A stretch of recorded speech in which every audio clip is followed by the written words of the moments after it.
আপনি কি জানেন ২০২৫ সালে বা ২৬ সালের জন্য আপনি যে চাকরিটা করতেছেন সেটা কি নিরাপদ? নাকি স্লোলি এআই আপনার চাকরিটা নিয়ে নিচ্ছে আপনি জানেনও না? Everywhere you look, offices, factories, even the gig economy, AI is changing the rules. তাই এখনকার সবচেয়ে ইম্পর্ট্যান্ট এবং অ্যাড্রেসেবল কোশ্চেন হলো, আর উই সেফ? এই ভিডিওতে আমরা চেষ্টা করব ডিপ ডাইভ দেওয়ার জন্য যে আপনি যে চাকরি করতেছেন সেটা কতটুকু নিরাপদ এবং যারা নতুন করে চাকরির বাজারে ঢুকতেছে তাদের কোন স্কিলটা শেখা উচিত এবং তাদের কোন ফিল্ডটাকে চুজ করা উচিত। Without further ado, let's start. একবার কল্পনা করেন সেই ছোটবেলা থেকে ক্লাস 12 বা অনেকে ব্যাচেলর, অনেকে মাস্টার্স কমপ্লিট করে চাকরির বাজারে আমরা ঢুকতেছি। অনেক কঠিন পরিশ্রম করে আমরা আমাদের ক্যারিয়ারটাকে গড়ার চেষ্টা করতেছি, বাট সাডেনলি ইউ রিয়েলাইজ আপনার চাকরিটা আর নাই, আপনাকে রিপ্লেস করে দেওয়া হয়েছে কোনো মানুষের মাধ্যমে না, একটা যন্ত্রের কাছে।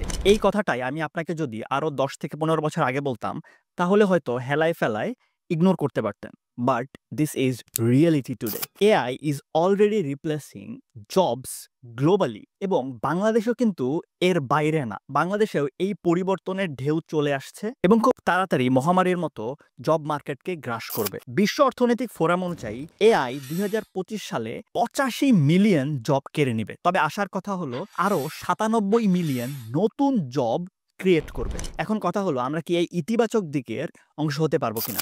আরো কিছু ডেটা আপনাদেরকে দেই। In advance economics 60% of jobs are at risk of automation. বাংলাদেশের চাকরির বাজারে যদি একটু তাকান, বেশিরভাগ কাজই রুটিন কাজ, মানে রিপিটেটিভ, যেগুলোকে ডেস্কে বসে নর্মাল একজন মানুষ কাজগুলো করতেছে। সরকারি চাকরি থেকে শুরু করে ক্লার্ক লেভেল বা অন্যান্য যত হাই লেভেলের কাজে যান না কেন, মোস্ট অফ দ্য কাজ আর somehow related to data entry, বা এটাকে কোনোভাবে অটোমেশন করা যায়। তাই বাংলাদেশে কিন্তু এটার প্রভাব মারাত্মক হইতে পারে। গোল্ডম্যান স্যাক্সের ২০২৩ সালের একটা রিপোর্ট অনুযায়ী বিশ্বব্যাপী প্রায় ৩০০ মিলিয়ন জবস এআই এর অটোমেশনের আন্ডারে আছে। কিন্তু ভয় পাওয়ার কিছু নাই, এটা কিন্তু প্রথমবার না যে এরকম কোনো একটা জিনিস আমাদের সাথে হইতেছে। যদি ১৯৮০ বা ৯০-এর দশকের দিকে আমরা তাকাই, যখন গ্লোবালাইজেশন জাস্ট শুরু হয়েছে, স্লোলি যেসব রুটিন কাজ ছিল বা ম্যানুয়াল কাজ ছিল সেগুলো কিন্তু মেশিন রিপ্লেস করা শুরু করে দিছিল। তাই বলে কি মানুষজন কি চাকরি হারায় বসেছিল? না, মেশিনের কারণে নতুন চাকরির আবির্ভাব ঘটে এবং ম্যানুয়াল কাজগুলো অনেক বেশি স্ট্রিমলাইন হয়ে যায়। তাই সেই সময় যে কান্ট্রিজগুলো আসলে ডেভেলপমেন্টে কাজ করতেছিল, যেমন আমাদের দেশ বাংলাদেশ, তখন এই মেশিনকে কার্ডস হিসেবে না ধরে এই মেশিনকে ব্যবহার করেই আমরা কিন্তু জব মার্কেটে খুব স্ট্রংলি একটা ইম্প্যাক্ট রাখি। উল্লেখযোগ্য গার্মেন্টস ফ্যাক্টরি, এবং বাংলাদেশের ইকোনমিতে এবং ওয়ার্ল্ড ইকোনমিতে বাংলাদেশের গার্মেন্টস সেক্টরের কিন্তু একটা বড় ভূমিকা আছে। ঠিক একইভাবে এআই আসবে, এসে জব সেক্টর চেঞ্জ করবে এবং আমরা ডিফারেন্ট কিছু জব সেক্টরের সন্ধান পাবো। এখন আসেন আমরা বেশ কিছু সেক্টরের দিকে তাকাই যেগুলো আসলে এআই এর প্রভাবে প্রভাবিত হইতে পারে ২০২৫ সালে বা সামনের দিনে। ওই যে গার্মেন্টস সেক্টরের কথা বললাম, যারা ৮০ এবং ৯০-এর দশকে মেশিনের আবির্ভাবের কারণে স্ট্রংলি মার্কেটে ডমিনেট করছে, সেই সেক্টরটাই ফার্স্টেই আসতেছে ঝুঁকির মধ্যে। বিজিএমইএর ২০২৪ সালের একটা রিপোর্ট অনুযায়ী automated sewing machines are on the rise, যে কারণে ৬ লক্ষাধিক কর্মী এই খাতে চ্যালেঞ্জের সম্মুখীন হইতে পারে। Number 2, customer service and data entry. যারা একটু এআই নিয়ে পড়ালেখা করেন বা আপ টু ডেট আছেন, বাইরের দেশের কাস্টমার সার্ভিস জবগুলো রিপ্লেস হয়ে যাইতেছে। এআই চ্যাটবট বা এআই অ্যাভাতার এগুলো কাস্টমার সার্ভিস সামলাই নিতেছে। ঠিক একইভাবে সিম্পল টুলস লাইক চ্যাটজিপিটি যখন থেকে মার্কেটে আসছে তখন থেকেই ডেটা এন্ট্রিকে রিপ্লেস করে ফেলছে।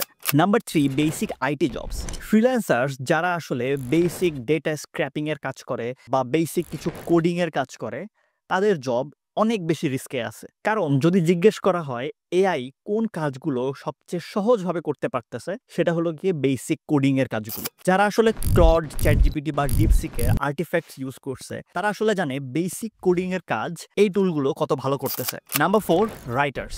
এখন যারা আসলে ক্রিয়েটিভ রাইটিং করে তাদের কথা বলতেছি না আমি, যারা আসলে বেসিক কন্টেন্ট রাইটিং করে, ৫-৬টা ওয়েবসাইট দেখে নিজের মতো করে একটা ভার্সন বানায় দেয়, নর্মাল একটা ক্যাপশন লিখতে পারে না, তারা অলরেডি রিপ্লেস হয়ে গেছে এবং সামনের দিনে যারা এখনো কোনোভাবে সার্ভাইভ করতেছে তারাও রিপ্লেস হয়ে যাবে। এই ছিল কয়েকটা সেক্টরস যেগুলো নিয়ে আমি অনেক বেশি কনসার্নড এবং আমি রিসার্চের মাধ্যমে এই কয়টা সেক্টরই আসলে বের করছি।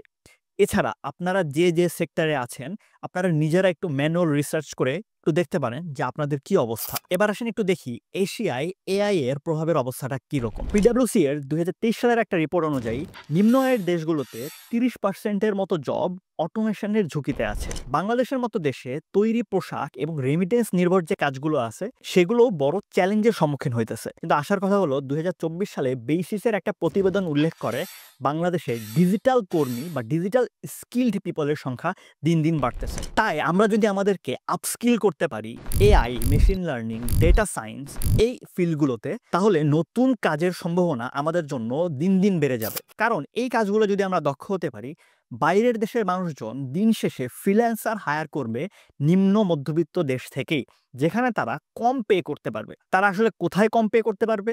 বাংলাদেশ, ইন্ডিয়া, পাকিস্তান, ফিলিপিন্স এইসব কান্ট্রিতে তারা কম টাকায় ফ্রিল্যান্সার পাচ্ছে। তাই আমরা যদি এই ফিল্ডগুলোতে নিজেদের স্কিল ডেভেলপ করতে পারি, তাহলে উইদাউট আ ডাউট বাইরের দেশের যে কেউ আমাদের দেশ থেকেই স্কিল্ড ওয়ার্কফোর্সকেই প্রিফার করবে।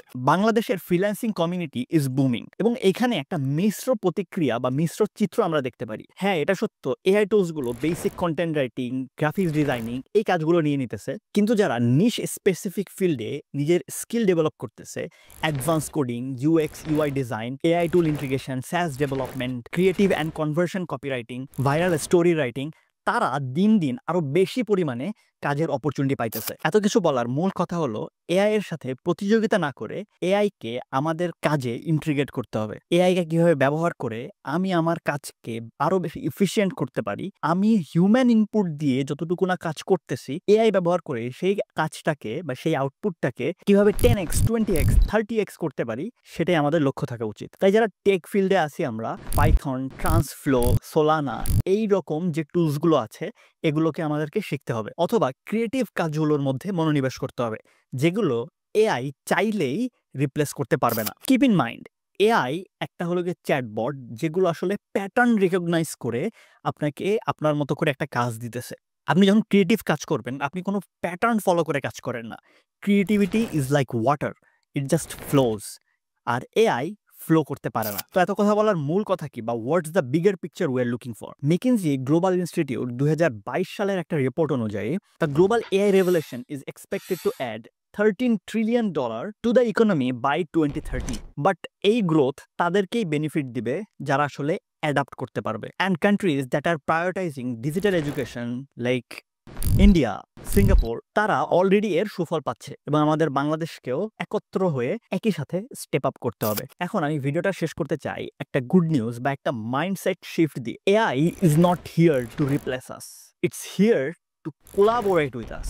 যদি এই কথাটার মর্মার্থ বা ডেপথ আপনি যদি বুঝে থাকেন, you are already ahead of 90% of the people. আজকে থেকে ভয় না পেয়ে আপনার নিজের কাজের মধ্যে বা আলাদাভাবে স্কিল আপ করা শুরু করেন। সেটা এআই হইতে পারে, কোডিং হইতে পারে, ক্রিয়েটিভ ফিল্ডের কাজ হইতে পারে, যেটাই হোক স্কিল এনহ্যান্সমেন্টে অনেক বেশি গুরুত্ব দিতে হবে। এবং আমরা যারা ফ্রিল্যান্সার আছি আমাদেরকে যেন আমাদের ক্লায়েন্টরা কোনোদিন বলতে না পারে তোমাকে যে টাকা দিতেছি এটা তো একটা এআই টুলই করে দিত, তুমি জাস্ট এআই টুলটাকে সামলাইতেছো। এই কথাটা যেন আমাদেরকে নিয়ার ফিউচারে না শুনতে হয়, সেই জন্য এআই কে ইন্টিগ্রেট করে কিভাবে এআই কে ডমিনেট আমরা করতে পারি সেটাই আমাদের টার্গেট। যেহেতু চাকরির বাজার পরিবর্তনশীল, আমাদের স্কিলও পরিবর্তনশীলই হতে হবে। তাহলে ওভারঅল ভিডিও দেখার পরে হোয়াটস ইউর ভার্ডিক্ট? আপনার চাকরি কি নিরাপদ? হয়তো পুরোপুরি না, তবে সঠিক স্কিল, মাইন্ডসেট এবং মানিয়ে নেওয়ার মাধ্যমে আমরা অবশ্যই এই চ্যালেঞ্জকে সুযোগে পরিবর্তন করতে পারি। দ্যাট বিং সেড, বাজারে তো অনেক এআই টুলস আছে, আমি কোন 5টা টুল ইউজ করি সেটা জানার জন্য এই ভিডিওটা দেখতে পারেন। Thanks for watching. সামনের কোনো ভিডিওতে দেখা হচ্ছে।